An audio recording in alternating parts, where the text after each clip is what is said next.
The lord. Good news, ಶುಭ ವಾರ್ತೆಗೆ ನಿಮ್ಮೆಲ್ಲರನ್ನು ಕೂಡ ಸ್ವಾಗತಿಸ್ತಾ ಇದ್ದೇನೆ. ಈ ದಿನದ ವಾಕ್ಯ ಭಾಗಕ್ಕಾಗಿ ವಿಮೋಚನಾ ಕಾಂಡ 33ನೇ ಅಧ್ಯಾಯ 15ನೇ ವಚನ. ಈ ವಾಕ್ಯ ರೀತಿ ಹೇಳ್ತದೆ, ನೀವೇ ನನ್ನ ಸಂಗಡ ಬಾರದೆ ಹೋದರೆ ನನ್ನನ್ನು ಇಲ್ಲಿಂದ ಹೋಗಗೊಡಿಸಬಾರದು ಎಂಬುದಾಗಿ. ಪ್ರಿಯರೇ, ಮೋಶೆ ಐಗುಪ್ತ ದೇಶಕ್ಕೆ ಹೋಗಿ ಇಸ್ರಾಯೇಲರನ್ನ ಬಿಡಿಸಿಕೊಂಡು ಬಂದಿದ್ದಾನೀಗ. ಆತನು ಹಾದು ಹೋಗುವಂತ ಮಾರ್ಗದಲ್ಲಿ ಇದ್ದಾನೆ.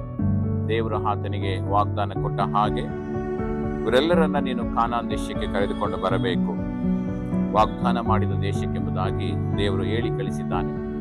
ದೇವರು ಕೊಟ್ಟಂತ ಮಾತಿಗನುಸಾರವಾಗಿ ಮೋಶೆ ಇಸ್ರಾಯೇಲರನ್ನ ಬಿಡುಗಡೆ ಮಾಡಿ ಕರೆದುಕೊಂಡು ಹೋಗುವಂತ ಸಮಯದಲ್ಲಿ ಮೋಶೆ ದೇವರಿಗೆ ಹೇಳುವಂತ ಮಾತು, ನೀನು ನಮ್ಮ ಸಂಗಡ ಬರದೆ ಹೋದರೆ ನಮ್ಮನ್ನ ಇಲ್ಲಿಂದ ಹೋಗಗೊಡಿಸಬಾರದು ಎಂಬುದಾಗಿ. ಪ್ರಿಯರೇ, ಮೋಶೆಯಲ್ಲಿದ್ದಂತ ನಂಬಿಕೆಯನ್ನ ಇಲ್ಲಿ ನಾವು ನೋಡ್ತಾ ಇದ್ದೇವೆ. ದೇವರು ನಮ್ಮ ಸಂಗಡ ಇರುವುದಾದರೆ ನಾವು ಎಲ್ಲವನ್ನ ಜಯಿಸಬಹುದು ಎಂಬ ಒಂದು ನಂಬಿಕೆ, ನಮಗೆ ಸಹಾಯ ಸಿಗ್ತದೆ ಎಂಬ ಒಂದು ನಂಬಿಕೆ, ಮಾರ್ಗದಲ್ಲಿ ಯಾವುದೇ ಒಂದು ತೊಂದರೆ ಆಗುವುದಿಲ್ಲ ಎಂಬ ಒಂದು ನಂಬಿಕೆ ಆತನಲ್ಲಿತ್ತು. ಸದ ರೀತಿಯಲ್ಲಿ ಈ ಮುಂಜಾನೆ ಕೂಡ ಪ್ರಿಯ ಈ ವಾಕ್ಯವನ್ನು ಕೇಳಿಸಿಕೊಳ್ಳುವಾಗ ನಮ್ಮ ಒಬ್ಬೊಬ್ಬರ ಹರಿಕೆ ಕೂಡ ಇದಾಗಿರಬೇಕು. ದೇವರೇ, ನೀನು ನನ್ನ ಸಂಗಡ ಹೋಗದ ಹೊರತು ಈ ದಿನದಲ್ಲಿ ನಮ್ಮನ್ನು ನಡೆಸಬೇಡ ಎಂಬುದಾಗಿ ನಾವು ಕೇಳಿಕೊಳ್ಳುವಂಥವರಾಗಿರಬೇಕು.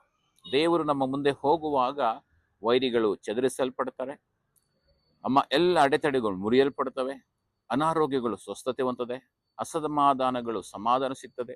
ಹೀಗೆ ದೇವರು ನಮ್ಮ ಮುಂದೆ ಹೋಗುವಾಗ ಅನೇಕ ಅದ್ಭುತಗಳನ್ನ ನಾವು ಕಾಣುವುದಕ್ಕೆ ಸಾಧ್ಯವಾಗ್ತದೆ. ಹೇಗೆ ಮೋಶೆ ದೇವರನ್ನು ಕೇಳಿಕೊಂಡನೋ ಹಾಗೆಯೇ ನಾವು ಇವತ್ತು ಮುಂಜಾನೆ ದೇವರನ್ನು ಕೇಳಿಕೊಳ್ಳೋಣ. ದೇವರೇ, ಈ ದಿನ ನಮ್ಮ ಮುಂದೆ ಹೋಗದ ಹೊರತು ನಮ್ಮನ್ನ ನಡೆಸಬೇಡ ಎಂಬುದಾಗಿ ಕೇಳಿಕೊಂಡು ನಾವು ಪ್ರಾರ್ಥನೆ ಮಾಡಿಕೊಳ್ಳೋಣ. ತಂದೆಯಾದ ದೇವರೇ, ಈ ಮುಂಜಾನೆ ಸ್ವಾಮಿ ಮೋಶೆ ಕೇಳಿಕೊಂಡ ಹಾಗೆ ನಾವು ನಿನ್ನನ್ನು ಕೇಳಿಕೊಳ್ತಾ ಇದ್ದೇವೆ. ನೀನು ನಮ್ಮ ಮುಂದೆ ಹೋಗದ ಹೊರತು ಈ ದಿನದಲ್ಲಿ ನಮ್ಮನ್ನು ನಡೆಸಬೇಡ ಕರ್ತನೆ. ಈ ದಿನದಲ್ಲಿ ನಾವು ಹೋಗುವಂತ ಬರುವಂತ ಎಲ್ಲಾ ಸ್ಥಳಗಳಲ್ಲಿ, ನಮ್ಮ ಕೆಲಸ ಕಾರ್ಯಗಳಲ್ಲಿ, ನಮ್ಮ ಎಲ್ಲ ಕಷ್ಟಗಳಲ್ಲಿ, ನಮ್ಮ ಎಲ್ಲ ಕರ್ತನೆ ಸಮಸ್ಯೆಗಳಲ್ಲಿ, ಪರಿಸ್ಥಿತಿಗಳಲ್ಲಿ ನಮ್ಮ ಮುಂದೆ ನೀನು ಹೋಗಬೇಕಪ್ಪ. ಎಲ್ಲವನ್ನ ಸರಿಪಡಿಸು, ನಮ್ಮನ್ನ ನಡೆಸು, ನೀನು ಮಹಿಮೆ ಹೊಂದಿಕೋ. ಪ್ರಾರ್ಥನೆ ಕೇಳಿದಕ್ಕಾಗಿ ಸ್ತೋತ್ರ. ಯೇಸು ನಾಮದಲ್ಲಿ ಪ್ರಾರ್ಥಿಸ್ತೇವೆ ತಂದೆಯಾದ ದೇವರೇ, ಆಮೆನ್.